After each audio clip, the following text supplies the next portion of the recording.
abantu mwese mufata umwanya wanyu mugafungura video mukamara isaha iminota 20 cyangwa 15 se ikiganiro mukakirangiza. Imana ibahe umugisha.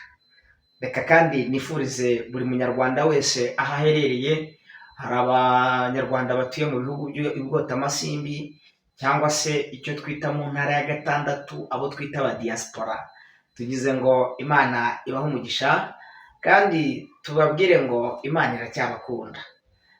Nteruye intero yo gushima Imana. Reka dushimire Imana ikunda u Rwanda, reka dushimire Imana ikunda umuntu wese ahari, dushimire Imana ko tukibayeho. Nibutse abanyarwanda mwese umugani uvuga ngo kubaho kw'impuhwe si kubaho kw'inkoko si impuhwe z'agaca.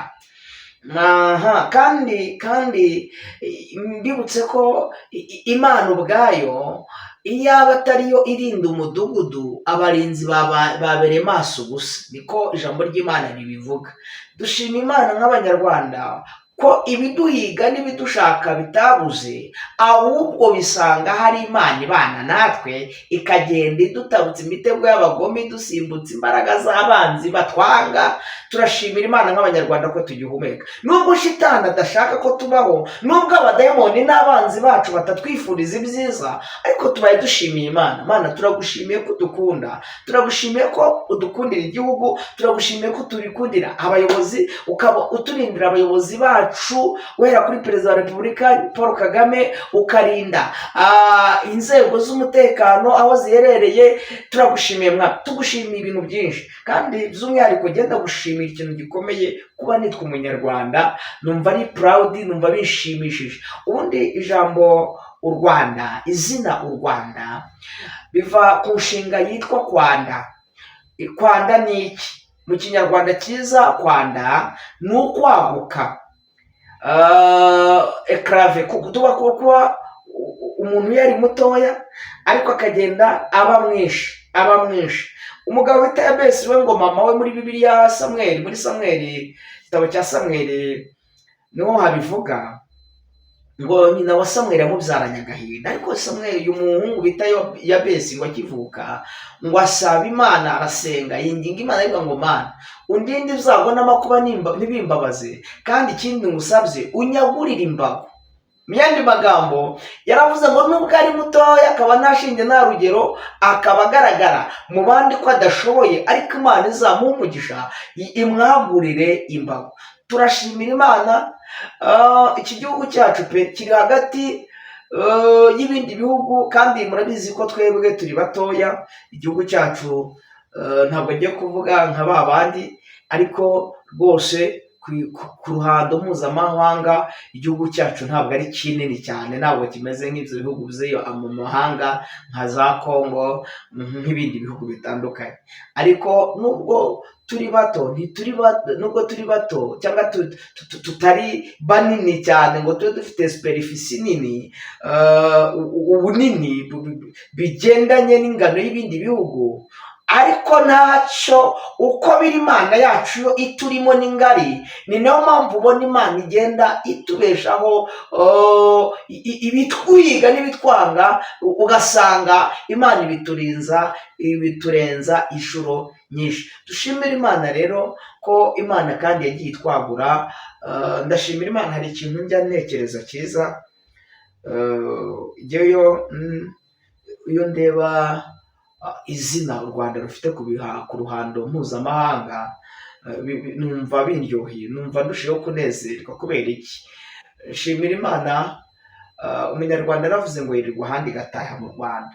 Buriya hari ibintu tugira abandi batagira, nubwo ku ruhando mpuzamahanga tugaragara yuko turi mu bindi bihugu tutari benshi, tutari ibihugu binini, donc bifite ubuso bunini cyangwa superficie nini, ariko mu by'ukuri hari ikintu turusha abandi. Icya mbere, tubarusha Imana iri muri twebwe. Impamvu mvuga gutyo si uko n'ibindi bihugu bidasenga Imana cyangwa se batamenye Imana, ahubwo hari ibintu ubona mu bindi bihugu ukabona ko nibuze abanyarwanda tubyubaha Imana, tugifite Imana. Yesu ashimwe. Nigeze nagira umugisha njya mu bihugu bitatu, harimo igihugu cy'u Burundi, mu Bujumbura, naragitembereye barantembereza nimugoroba ahantu bita mu Kanyosha, mu Kayanza. Nagiye mbona ibintu bikorerwayo ku mugaragaro, ibyaha abantu bagasambana ku mugaragaro, abantu do kukegera ngo ni inyamaswa, abantu ntibagira n'ubwoba, ntibagira n'isoni, ntabwo ari ugusebya abandi. Tugeze muri Uganda, abantu babizi, hari naho ujya kuvuga ubutumwa umupasitori akakubwira ngo kugira ngo uzavuge ubutumwa neza mu gitondo nuko aguha umukobwa cyangwa umugore mukararana, ngo kubera ko utazanye umugore wawe. Ibi wenda abavuga butumwa bagiye bajya Uganda bamwe batandukanye, ibi mvuga ndabizi neza, ugasanga ibyaha biri gukorwa ku karubanda. Nagiye nambutse Tanzania ngeze ahantu bita Mutukura, ngiye hari ahantu umuntu yacishije arambwira ngo reka nkwereke ibikorerwa aha, aranyereka ahantu bacuruza ikintu cyitwa uburozi. Abantu bacuruza uburozi ku karubanda. Impamvu nari mvuze ko hari ikintu turusha abandi, twe tugira Imana iduha gutinya ibyaha. Reka mbabwire, Mwuka Wera w'Imana abana n'Abanyarwanda, ni nayo mpamvu ubona nubwo wenda ntabwo mvuze ko twe turi shyashya, tudacumura, tudakiranirwa, ariko nibuze turacyafite icyo bita umuco. Tugira umuco nyarwanda mwiza utuma tudakora ibyo bita nyandagazi ku karubanda. Ibi mvuze rwose pe, ndabizi neza ko aho umunyarwanda ari, yaba ari mu mahanga, n'imirire y'Abanyarwanda, n'imigendere n'imivugire, ubabona dufite disipurine. Umwuka Wera w'Imana bari muri twebwe, Imana ishimwe. Ikindi burya tugira cyiza kandi igihe nkunda, duhuje ururimi. Ndi kuvugana n'Abanyarwanda, njye sindi kuvugana n'Abakongomani ntibumve Ikinyarwanda. Ntabwo Abarundi, nubwo wenda basa nkaho Abarundi burya bumva Ikirundi n'Ikinyarwanda, kubera ko mu mateka murabizi ko u Rwanda n'u Burundi cyari igihugu kimwe, biza kwitandukanya, bahita babyita ngo urundi Rwanda. Mu yandi magambo, burya Abanyarwanda n'Abarundi duhuje imico, burya n'ururimi ujya kumva ko Abarundi turabumva, natwe twavuga bakatwumva. Rero duhuje ururimi, tubishimira Imana kandi Imana ihimbazwe. Nje rero nshimira Imana ko yaduhaye kwanda buri gihugu cyose kirimo umunyarwanda. Imana ishimwe. Nzanye iki rero? Jyewe Theo ntabwo nje kuvuga ngo Imana yantumye ku Rwanda, ku gihugu, ahubwo oya, jyewe nje kuganira namwe ijambo ry'Imana nk'Abanyarwanda mwumva ururimi rw'Ikinyarwanda. Nje kuganira namwe ijambo ry'Imana nk'Abanyarwanda, ntabwo nje kuvuga ngo Imana yampaye ubuhanuzi bw'igihugu. Ntabwo Imana yantumye ku gihugu, jye ahubwo nje kuganira namwe rata mwumva ururimi rw'Ikinyarwanda, mwebwe Banyarwanda, Banyarwandakazi, bakozi b'Imana, abanyetorero, bakristo bene data, duhuje umurimo, duhuje gucungurwa kw'amaraso ya Yesu. Nimwe nje kuganira namwe kuko tubasha kumva ururimi rumwe, bya bindi nababwiraga ngo turashimira Imana ko twese twahujwe n'Imana, ariko kandi ikintu turusha abandi, twumva ururimi rumwe rw'Ikinyarwanda. Munyemerere dusengere uyu mwanya w'ijambo ry'Imana, kandi tubahaye ikaze, tunabashimira bamaze kuri subscribe, share, comment na like ku biganiro byacu bya buri munsi. Imana ibamugishe. Turagushimiye Mwami Yesu, nyiri itorero, tugushimiye ko udukunda. Manitse amaboko, ndagushimiye. Nyemerera ngushimire ko ukunda u Rwanda, nyemerera ngushimire ko ukunda Abanyarwanda n'Abanyarwandakazi. Ndagushimiye kubw'umubyeyi mwiza waduhaye, nyakubahwa Perezida Paul Kagame, intore izirusha intambwe. Turagushimiye kubwo inzego z'umutekano, ingabo na polisi, narivuze ngo abasirikare n'abapolisi beza waduhaye, ndetse n'izindi nzego, harimo daso, habamo ndetse n'inzego z'inkeragutabara n'abanyerondo. Aba bose kugira ngo dusinzire ubigiramo uruhare, ubafasha kuba bacunga umutekano, ariko kandi nabo babereye maso abanyagihugu. Turabagushimiye ko bataryama, barara bahagaze, barara bagenda bacunga umutekano, natwe tukaryama tugasinzira. N'aka gahenge dufite nuko turi kuvuga ijambo ryawe, ni ukubera hari abagabo bemera kubira ibyuya, bakemera kunyagirwa n'izuba rikabica, kugira ngo umunyarwanda ahari abone umutekano n'ubuzima. Tubasabiye umugisha mu izina rya Yesu. Tugiye kuganira n'abantu bawe rero kandi bumva ururimi rw'Ikinyarwanda, ijambo ryawe. Ndasenze kugira ngo wafungure amatwi y'umwuka tubashe kumva icyo uvugana natwe biciye mu ijambo ryawe. Mwuka wera nafashe, kandi kwera kw'Imana gukomeze kunzenguruka. Byose bisenze mbyingingiye mu izina rya Kristo Yesu wabambwe i Golgota. Tuvuge twese ngo amen. Imana nishimwe. Reka twifashishe amagambo y'Imana nk'uko Yesu yayashyize ku mutima, hanyuma turaza kuganira amagambo Imana yampaye.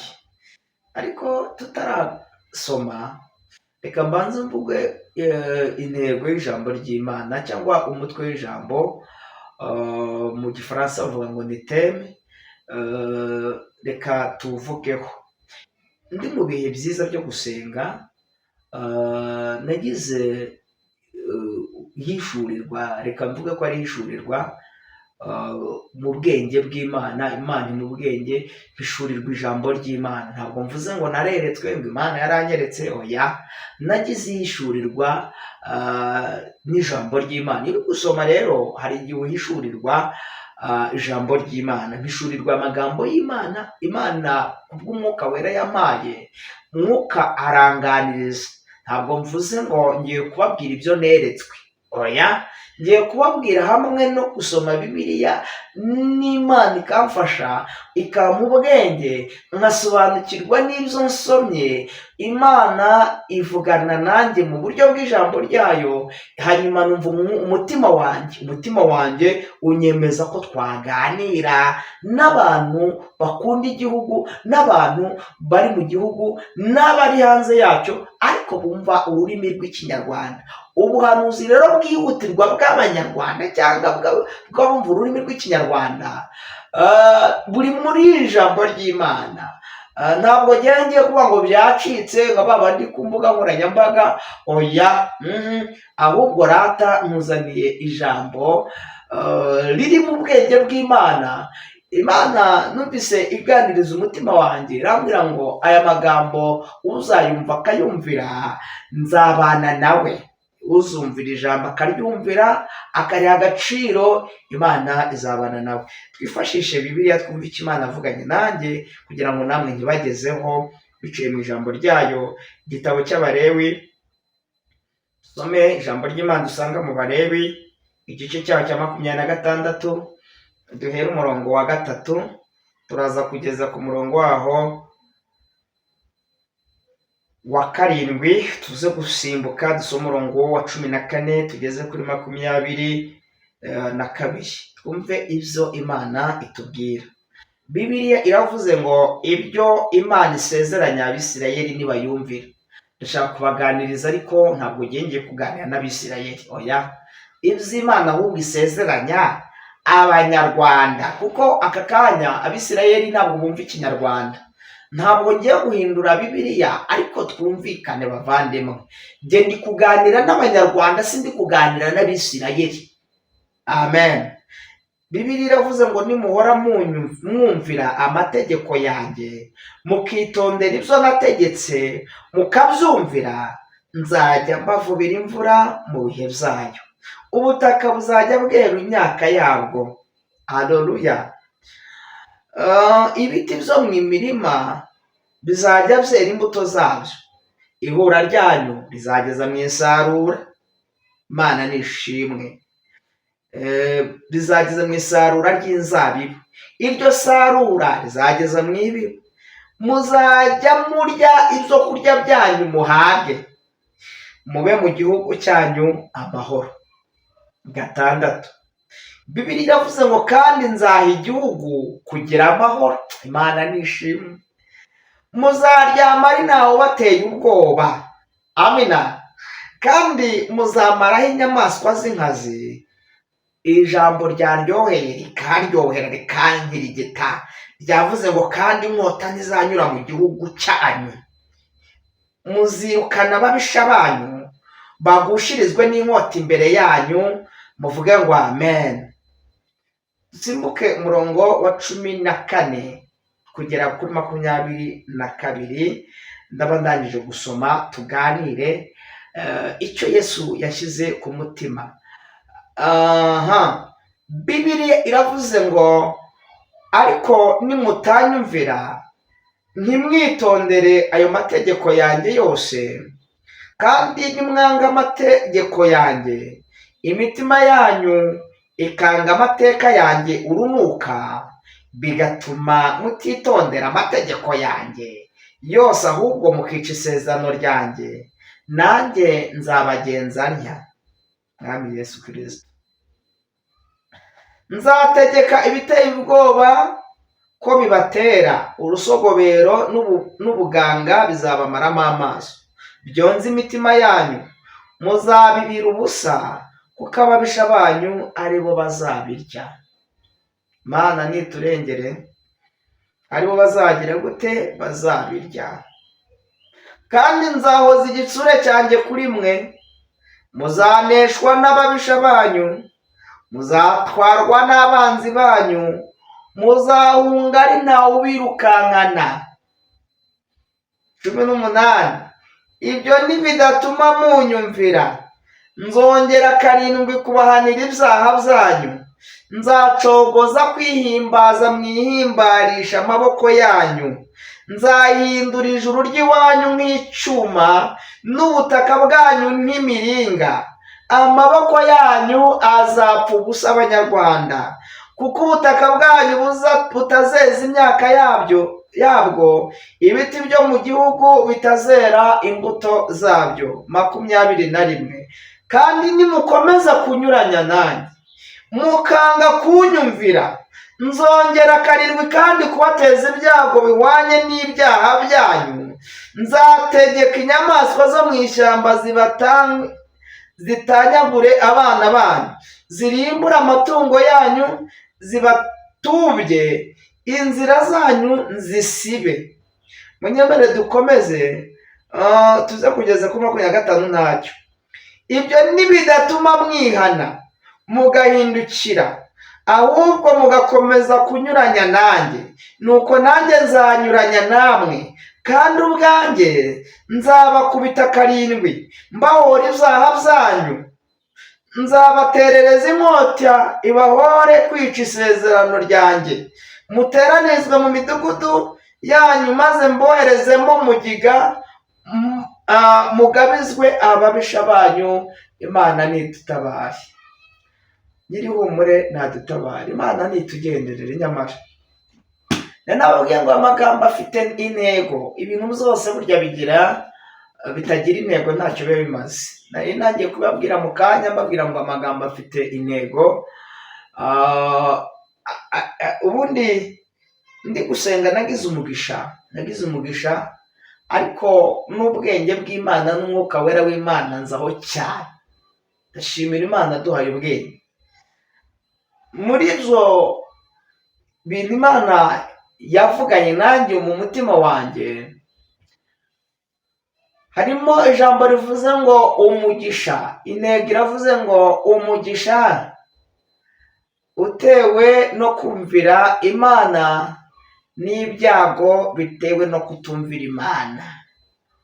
Tugiye kuganira ku ntego ivuze ngo umugisha utewe no kumvira Imana, ariko kandi n'ibyago bizatubaho kubwo kutumvira Imana. Ibi ni ibintu bitatu ngiye kubaganiriza, bisa nkaho bitandukanye ariko nanone bidatandukanye cyane. Ibintu bitatu Imana idusezeranije nituramuka tuyumviye, nibyo nshaka kubabwira, hanyuma mbone kuza gukomeza. Ibintu bitatu Imana idusezeranije nk'Abanyarwanda, nk'abana bayo ikunda.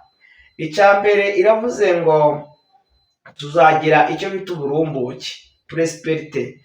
Kugira uburumbuke, prosperite ni ukugira uburumbuke, donc kugira ubutunzi, guhinga tukeza, abacuruzi bagacuruza bikaza, aborozi bakorora bakabona umukamo, bakabona ifumbire, bakabona n'ako gafaranga gaturutse ku matungo. Nabyo burya aborozi nabwo burya n'agafaranga bajya bakagira.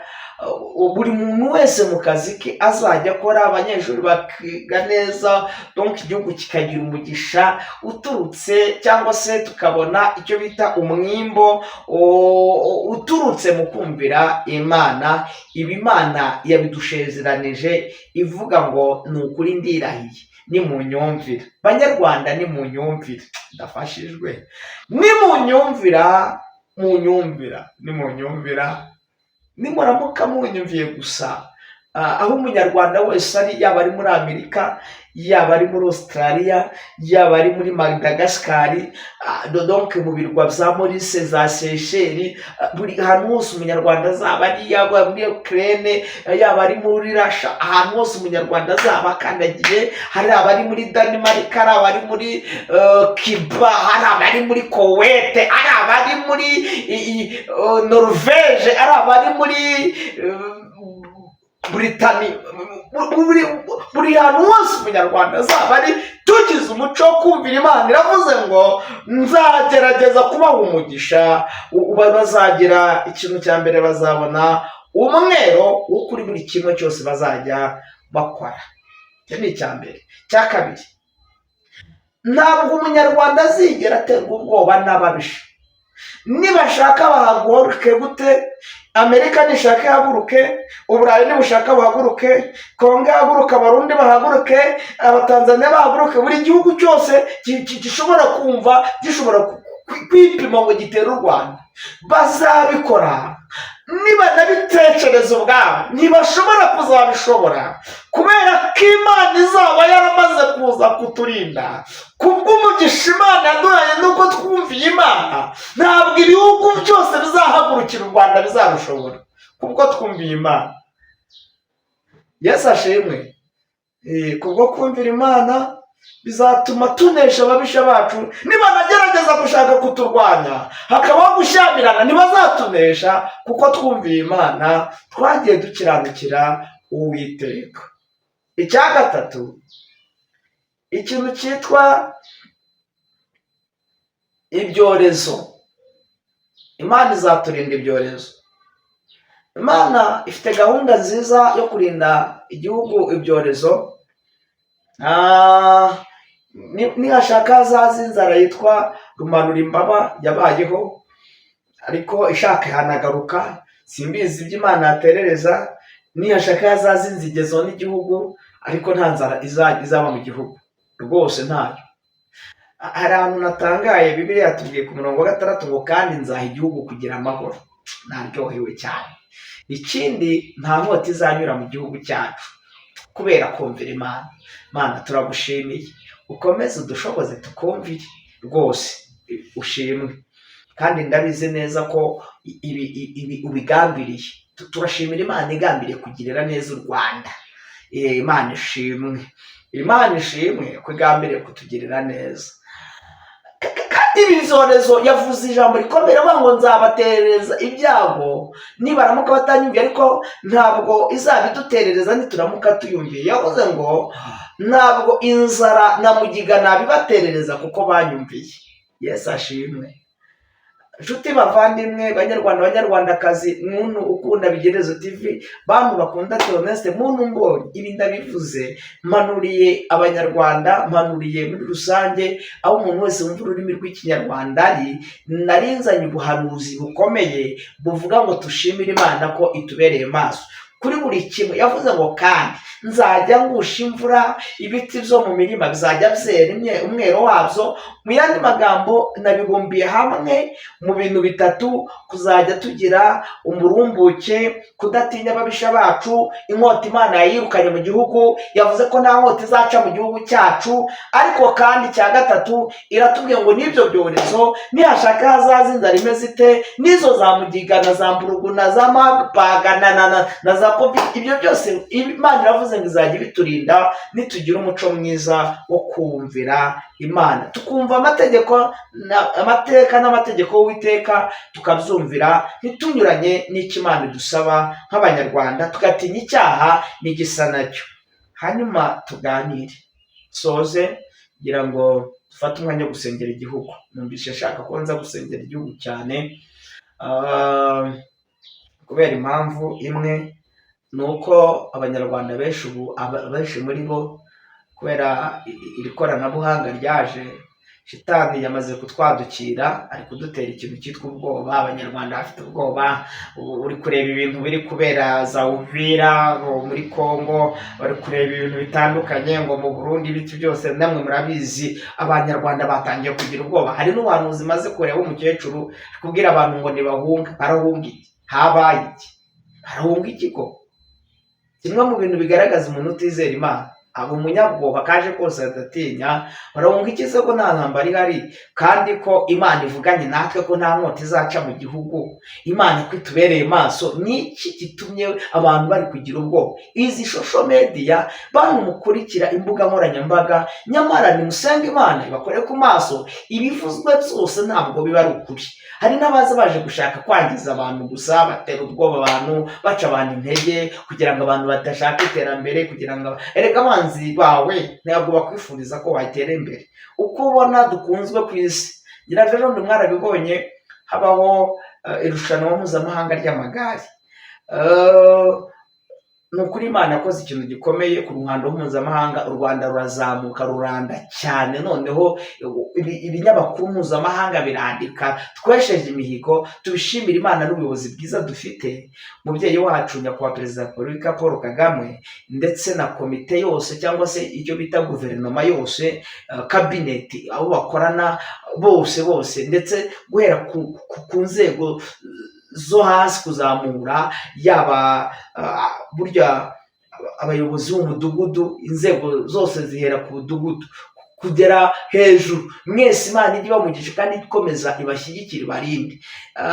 Ikindi numva nshaka kubwira abantu ni ukwirinda ibivugwa byose biturutse kuri izi mbuga nkoranyambaga.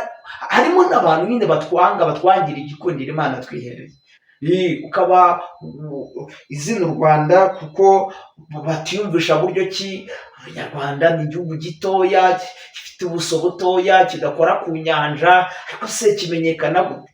Rero akamabwira, kimwe mu bintu uzirinda umuntu ugira ishyari. Ibi byose nicyo bita jalousie mu Gifaransa, ishyari gusa cyo kuba umuntu yakwangira uko uri, mugisha Imana kwihereye. Ariko batwanga bagira baturwanya bataturwanya, ndashimira Imana ivuganye natwe, iravuze ngo ni ukuri bazabanga. Ariko kubwo ko munyumvira kandi mufite gahunda yo kumeza kunyumvira, nanjye Uwiteka sinzigera nemera ko inkota inyura mu gihugu, sinzemerera ibyorezo, sinzemera kandi ko mwicwa n'inzara. Nzajya mbavubira imvura ku kigero cyayo, ibiti byo mu ishyamba, amavoka azajya yera, amapapayi yere, amapera yere, amaronji yere, ibintu byose byere, kila kitu cyote tuzajya tukirya, tuzajya tugubwa neza. Biravuze ngo kandi muzajya musinzira ari nawe bateye ubwoba. Ndagira ngo mbatangarize ijambo rimwe mu mukuru w'igihugu yigeze kuvuga, asubije umunyamakuru witwa Kenesi. Yamubaje ngo ariko aho hirya yo za Kongo ko mba numva hari ibintu bitutumba, ati buriya ntabwo mwaba mucecetse gusa mwiturije hanyuma tukazatungurwa? Umuyobozi, mubyeyi mwiza, perezida wacu dukunda nk'abanyarwanda, aramubwira ati Kenisi, kumara impungenge n'abanyarwanda, mugende muryame musinzi. Bibiliya nayo irabivuze, iravuze ngo muzaryama ntawe ugateye ubwoba. Inshuti bavandimwe aho muri, mudukunda mudukurikiye, kubw'ukuboko kwiza kw'Imana kuri ku gihugu cyacu, Imana iratangaje, iravuze ngo genda uryame usinzire nubwo ababisha n'abagome bahari. Bibiliya ivuze iki? Yesaya yavuze amagambo akomeye, aravuze ngo uzakomezwa no gukiranuka, agahato kazakuba kure, uzaba kure y'ibiteye ubwoba kuko bitazakwegera. Imana nishimwe. Bibiliya yavuze ngo ahari bazaterana, ariko si ibyo uzaba wateranije, uzagukoraniraho wese azaba ari wowe wazize. Bivuze iki? Biravuze ngo uzagerageza kurwanya u Rwanda azapfa. Ndabihanuye Theo, uzagerageza kuturwanya azapfa, azagwa. Ntabwo Imana izamureka kuko Imana iradukunda. Banyarwanda nimuhumure, muryame musinzire, muhubahe Imana. Imana iravuze ngo nimukomeza kunyiranukira, mugakomeza kwirinda ibyaha, mukubahiriza amategeko yanjye, nanjye mpagaze ku gihugu Rwanda, mpagaze ku Rwanda. Imana irinze u Rwanda. acira uburinzi Rwanda, acira ubudahangarwa bwa Rwanda, acira imbaraga Rwanda. Netostifo edrayi, mpanuriye u Rwanda n'abanyarwanda, acira ubudahangarwa n'uburinzi Rwanda rw'abanyarwanda, rwa kanyarwanda, Rwanda nda komeza wande mu mahanga. Acira imbaraga z'Imana, acira igitinyiro ku mipaka yose. Imana izenguruka ishyireho abarinzi badasanzwe. Imana iduha ubwirinzi, idushyireho production yayo, kuko iravuze ngo ntabwo Imana ishaka ko imigambi y'ababisha yabaho. Imana irabyanze. Ndabivuze Theo, Imana irabyanze. Imigambi y'ababisha barwanya igihugu ntizahama, ntabwo batwanga bazigera bagira amahoro. Niko Imana ivuganye natwe mu ijambo ryayo. Iravuze ngo kandi haleluya, ahari bazaterana, ariko sibyo uzaba inama nishaka za Loni zizaterane, Amerika ihaguruke, Loni ihaguruke, Leta zunze ubumwe z'abanyaburayi zihaguruke, bakora inama zimeze muri izo nama bazakora. Ababisha bacu barimo batwanga, imigambi yabo neza tutumviye Imana, utureke ubwicanyi, tureke amatiku, tureke ubutinganyi. Harimo n'abatinganyi mu gihugu basambana, no gusambana barabiretse, no ku mugaragaro bari kubikora, n'abapfumu. Ibyo byose, ibyo byaha biri gukorwa, Imana irabavana, Imana iranukirwa. Reka mbabwire torero ry'Imana namwe banyarwanda munyumva, ibaze ko Imana yakuriza indege bagera muri Amerika, ukiga ubutinganyi waravuye mu Rwanda uri umurokore. Imana ikugiriye neza, warangiza ukajya gusambanira iyo ngiyo mu mahanga, ukiga kunywa inzoga, ukiga kunywa byeri na za muriture, warahoze uri umukirisitu. Ibi biraza gukurura igihugu umuvumo. Imana mwembi ibyago bitatu bishobora kutugeraho turamutse tutumviye Uwiteka: guhingira ubusa, amaboko yacu akava ubusa, inzara ikadutera, abahinzi bagahinga ntibeze, ubona ko ibintu bigenda binahinduka. Bye binantera n'ubwoba iyo ubona ibihe bigenda bihinduka. Kera abahinzi barahingaga, iki gihe mu kwa 12 wasangaga abantu bari kurya ibirayi za gashara, ibirayi byitwa gashara byeze. Ariko ubona ko ubu ngubu byarahindutse, wasangaga abantu ukwezi kwa gatatu gushira ukwa kane abantu bari kunywa inkamure. Ariko ibyo ntibikibaho, usanga ibihe byarahindutse. Ntekereza ko nyamara Imana sinzi imigambi yayo, ariko mbona abantu twarakabije gukora ibyaha. Ntabwo navango ni igihano cy'Imana, ariko ntabwo mbizi. Ariko ngo tuzahingira ubusa, ibintu byo kweza tuzajya tweza, icyo bita umwero ntuzajya ugaragara. Turagushimiye Mwami, cyubahiro cy'abakwizera, manitse ibiganza byanjye, sengeye igihugu mu izina rya Yesu. Imana yaremye ijuru n'isi, Imana yadendeje inyanja igahanika ikirere, Imana duhaye umubyeyi mwiza, Imana duhaye perezida wacu dukunda, Imana duhaye abayobozi beza, Imana duhaye ingabo nziza na polisi, inzego z'umutekano, Imana duhaye ubuzima. Turagushimiye Mwami kubwira ijambo. Ndasenze Mwami, nkumiriye ibyaha mu gihugu byaza gutuma habaho umuvumo. Twirukanye ibyaha by'ubutinganyi, twirukanye ibyaha by'ubwicanyi, abantu barogana bakica abandi, kumva umuntu ngo yishwe n'amarozi. Ibi bintu turabihaze, aba bapfumu tubatesha agaciro mu izina rya Yesu. Abagisenga ryangomba ryaba binga ku Nyundo, abagisenga imbaraga z'abadayimoni, abacijya mu bapfumu akiringira imbaraga z'abapfumu, ntesheje agaciro imbaraga z'abapfumu, netararije imbaraga zose zirwanya iby'Imana mu izina rya Yesu. Netararije umwuka wa elimineti, netararije buri mwuka wose waturwanya, buri imbaraga yose yarwanya abera b'Imana. Ndabasengeye mu kwizera. Mana nyiribihe, Mana ikunda u Rwanda, Mana ikunda abanyarwanda, ndagushimiye, ndaguhimbaje Bana na buri wese, kandi udukomereze amaboko, uturindire ubuyobozi, uturindire igihugu, turindire Mwami abera, kandi dushoboze. Urakoze kubw'amasezerano meza uduhaye, kubw'abantu bawe, kubw'itorero, kandi turagushimiye kutanze ingabo nyinshi zigapfa ku bwacu kubw'urukundo dukunda. Icyubahiro n'ubutware no gukomera byawe mu izina rya Yesu.